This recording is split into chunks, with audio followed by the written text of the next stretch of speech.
दोस्तों, क्या आप जानते हैं कि पृथ्वी पर इंसान की उत्पत्ति कैसे हुई और हमारा खूबसूरत नीला ग्रह पृथ्वी का निर्माण कैसे हुआ? आखिर हमारी पृथ्वी पर जानवरों का विकास कैसे हुआ?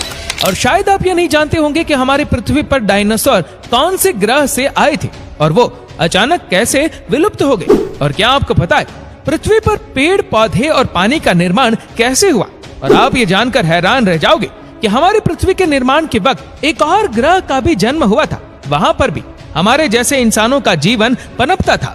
वीडियो के अंत में हम जानेंगे कि वो कौन सा ग्रह है। तो चलिए देरी ना करते हुए अपने पृथ्वी के इतिहास की सभी कड़ियों को जानने की कोशिश करते हैं। पृथ्वी के हर कोने में आज हमें किसी न किसी रूप में जीवन देखने को मिलता है, लेकिन आज से 5 बिलियन साल पहले एक समय ऐसा भी था जब अर्थ अपने फॉर्मेशन फेज में था।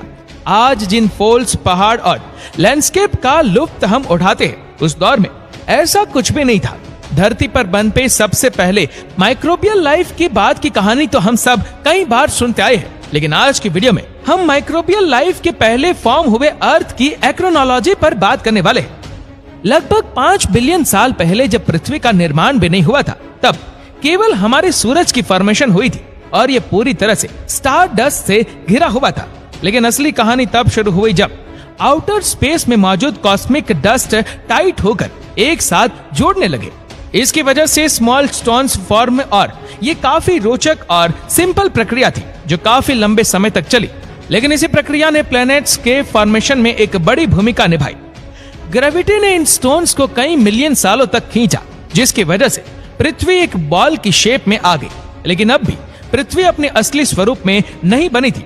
इसे अभी भी कई सारी प्रक्रियाओं से होकर गुजरना बाकी था। वो केवल अभी एक गर्म गोला थी जिसका तापमान 1200 डिग्री सेल्सियस से भी ज्यादा था। ये वो समय था जब पृथ्वी कार्बन डाइऑक्साइड और नाइट्रोजन के गुब्बार से भरी हुई थी। तब तक ना तो हवा थी और ना ही कोई एटमॉस्फेयर था। यहाँ तक कि ठोस सतह का निर्माण भी नहीं हुआ था। चारों ओर केवल लावा बह रहा था। लेकिन इस स्थिति को बदलने में ज्यादा समय नहीं लगा। जल्दी ही एक ऐसी घटना हुई जिसकी वजह से हमारा ग्रह एक नए ग्रह से टकराया और ये टकराव इतना भारी था कि पृथ्वी से एक टुकड़ा टूटकर अलग हो गया, जो आगे चलकर चांद कहलाया। आज भले ही चांद पृथ्वी से काफी दूर है, लेकिन अपने शुरुआती दौर में हमारा चांद पृथ्वी के काफी करीब रोटेट करता था। समय के साथ दूरी बढ़ती चली गई। चांद भी ग्रेविटी के चलते गोलाकार शेप में फॉर्म हो गया। लेकिन टकराव का यह सिलसिला अभी खत्म नहीं हुआ था।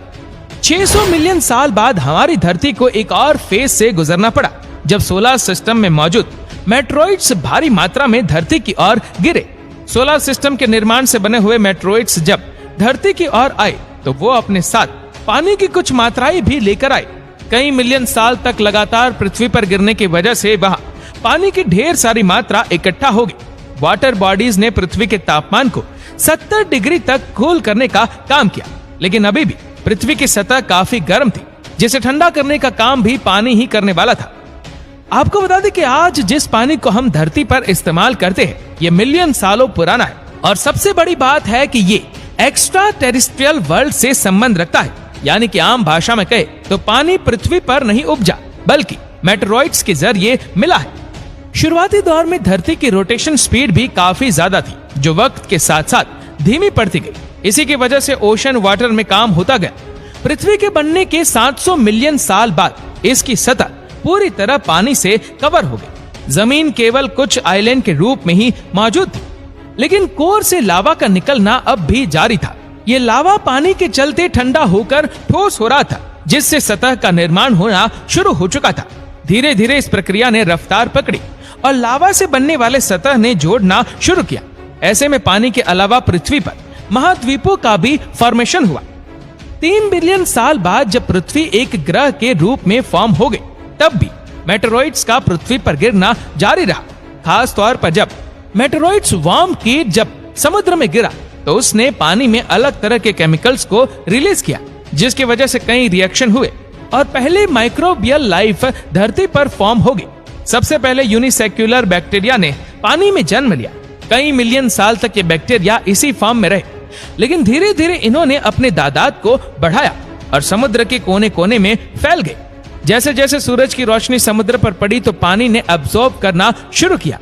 सनलाइट की मदद से पहले माइक्रो ऑर्गेनिज्म ने कार्बन डाइऑक्साइड को पानी और ग्लूकोज में तोड़ा, जिसकी वजह से ऑक्सीजन का निर्माण हुआ। माइक्रोबियल लाइफ की वजह से ओशन वाटर ऑक्सीजन से भर गया। समंदर में लाइफ के विकास के बाद अब एटमॉस्फेयर की बारी थी। कुछ समय बाद ऑक्सीजन ने ऊपर उठना शुरू किया और वातावरण के निर्माण में अपनी भूमिका निभाना प्रारंभ कर दिया। आप ये कह सकते हैं कि अगर पहले माइक्रोबियल लाइफ का विकास नहीं होता तो शायद हमें आज पृथ्वी का ये स्वरूप देखने को नहीं मिलता। जीवन के पहले निशान के बाद हमारे ग्रह में कई बदलाव आए, लेकिन खैर ये तो अभी सिर्फ शुरुआत थी। धरती को अभी बहुत कुछ देखना बाकी था। इसी तरह 2 बिलियन साल बीत जाने के बाद पृथ्वी पर ऑक्सीजन की मात्रा काफी बढ़ गई और प्लेनेट के रोटेशन स्पीड में भारी कमी आई। दिन बड़े होते चले गए और पृथ्वी पर वो सभी हालात पैदा हो गए जो किसी भी जीवन के लिए सबसे जरूरी थे। 1.5 बिलियन साल बाद जब सब कुछ शांत हो गया तो पिघले लावा के चलते पृथ्वी की सतह ने टूटना शुरू किया। शुरुआती दौर में जमीन पूरी तरह से एक दूसरे से जुड़ गई थी, लेकिन लावा के चलते प्लेट्स में मूवमेंट स्टार्ट हुई, जिसकी वजह से सभी सतह ने टूटकर अलग अलग महाद्वीपों का निर्माण शुरू कर दिया। जहां तक एक तरफ सभी महाद्वीप एक दूसरे से अलग होने लगे थे, तो वहीं वॉल्केनिक इरेप्शन के चलते कार्बन डाइऑक्साइड भी प्रोड्यूस हुई। कुछ समय बाद धीरे धीरे पृथ्वी का तापमान 50 डिग्री सेल्सियस तक नीचे गिर गया। नॉर्थ और साउथ कोर में बर्फ गिरने का सिलसिला शुरू हो गया। धीरे धीरे पूरा ग्रह बर्फ की 3 किलोमीटर की चौड़ी लेयर में ढक गया। बर्फ इतनी ज्यादा थी कि इससे पृथ्वी सफेद दिखाई देने लगी। सूरज से आने वाली गर्मी भी सफेद बर्फ के चलते वापस आउटर स्पेस में रिफ्लेक्ट होने लगी। लेकिन ये स्नो एज हमेशा के लिए धरती पर नहीं पनपने वाली थी। पृथ्वी का कोर गर्म था, इसीलिए एक बार फिर वॉल्केनिक इरेप्शन के चलते वातावरण गर्म हो गया और फिर बर्फ पिघल गई और एक बार फिर से कार्बन डाइऑक्साइड ने एटमॉस्फेयर में जगह बना ली। बर्फ के पिघलने से सनलाइट और आइस में केमिकल रिएक्शन शुरू हुआ, जिसकी वजह से वातावरण में ऑक्सीजन की मात्रा बढ़ गई। कई सालों तक ये घटना इसी तरह साइकिल में चलती रही।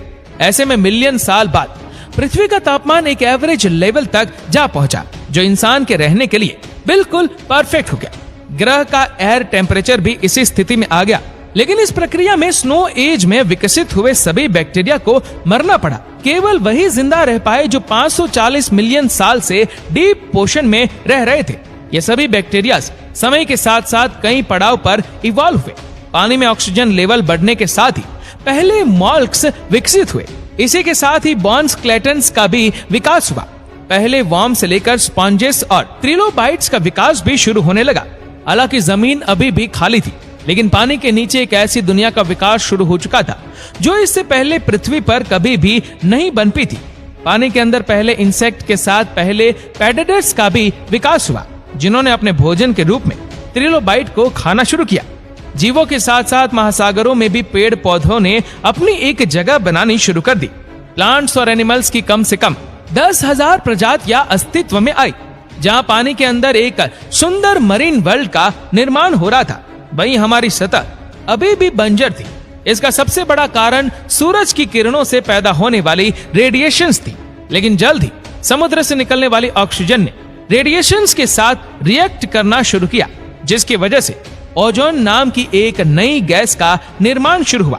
इस गैस ने धीरे धीरे पूरे पृथ्वी को कवर कर लिया, जिसकी वजह से सूरज से आती हार्मफुल रेडिएशन ओजोन लेयर से अंदर नहीं आ पाई। वक्त के साथ ओजोन काफी मोटी होती चली गई, जिससे 375 मिलियन साल पहले पृथ्वी की सतह पर पहले पौधे ने पनपना शुरू किया और ऐसे में एक ग्रीन एनवायरनमेंट का विकास शुरू हुआ।